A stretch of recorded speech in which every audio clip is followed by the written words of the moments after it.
there are 6 guidelines of life. Number 1, when you are alone, mind your thoughts. Number 2, when you are with your friends, mind your tongue. Number 3, when you are angry, mind your temper. Number 4, when you are in a group, mind your behavior. Number 5, when you are in trouble, mind your emotions. Number 6, last, when God starts to bless you, mind your ego. Kahit na anong mangyari sa atin, kahit na anong maranasan natin, kailangan tayo mag-ingat. Dahil anuman ang ating gawin, meron niyang epekto, meron niyang bunga. All of our actions have a consequence. Maliit, malaki ang iyong gawin, magkakaroon niya ng maraming bunga. Kaya nga po, si San Pablo sa kanyang sulat din, pinapaalalahanan tayo that in everything that we do, we should do it not with sadness, not with compulsion, but with cheerful giving. Dahil kahit na ang ginagawa mo ay mabuti, pero masama ang loob mo, anong tinatanim mo? Masama, di po ba? Mabuti ang magbigay.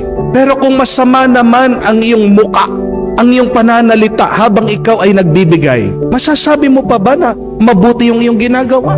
Yung iyong pagbibigay? Di ba hindi? Kung masama ang loob mo, huwag ka na lang magbigay. Amen? Sometimes it is not about what you are doing, but the most important thing is, how are you doing it? Before you do anything, ask, what is my reason for doing it? It is good that you study. Amen? It is good that you go to school. Amen? Pero kung papasok ka sa eskwela, nagdadabog ka, ayaw ko naman ito. Mabuti pa rin ba yung pag-aaral mo? Everything has been given to you for free. Wala tayong hiningi sa Diyos. Hindi naman natin hiningi na tayo mabuhay. Amen? Hindi naman natin hiningi ang hangin na ito pero ating nalalanghap. Hindi mo naman hiningi yung bahay na yan, nandiyan ka, yung pamilya mo, kasama mo. Maraming mga bagay na hindi mo hiningi pero binigay ng Diyos.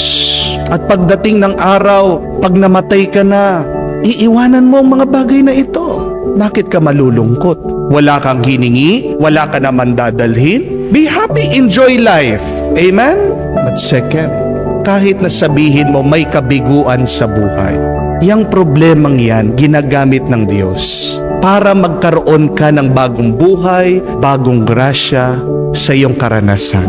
Sabi ng ating Panginoon, unless a grain of wheat falls and die, it shall not bear more fruit.